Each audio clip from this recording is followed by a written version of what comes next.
مرجئه تاسو ته ما ویلي وه چې مرجئه هغه خلکو ته وایي چې په ایمان کې عمل لره څه کار نشته دی، په ایمان کې عمل نه دی داخل.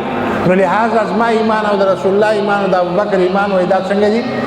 العیاذ بالله، وایي دا یو شی دی. امام بخاری د خپل کتاب په اول کتاب الایمان کې په دوی رد کړی دی چې باب ان الایمان قول وعمل یزيد وینقص. او په دې باندې دنیا حدیثونه راوړي دي، بې حساب آیاتونه راوړي دي چې ایمان هم زیاتیږي هم کمیږي. ایمان دا نوم دی د څه شي؟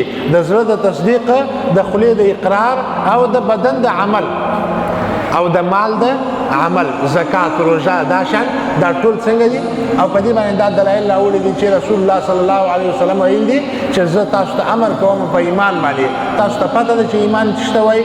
کلمه، روژه، لمونځ، زکات او غنیمت، دا شان څنګه دي؟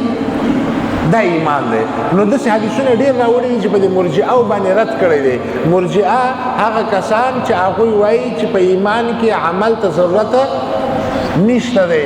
نو که یو سړی غلا کوي، که یو سړی زنا کوي، که یو سړی لمونځ نه کوي، که یو سړی زکات نه ورکوي، که حج نه کوي، هیڅ خبره نشته دی، دا بیا مؤمن دی او داسې ایمان دی لکه جبریل. نو په دې ټولو خلکو باندې رد امام بخاري په اول کتاب کې کړی دی چې دا ټول دروغ وایي. ایمان چې دی هغه نوم دی د عمل او د قول دواړو، هغه د تصدیق او د عمل دواړو نوم دی. نو لہذا هم زیاتیږي او هم څنګه دی؟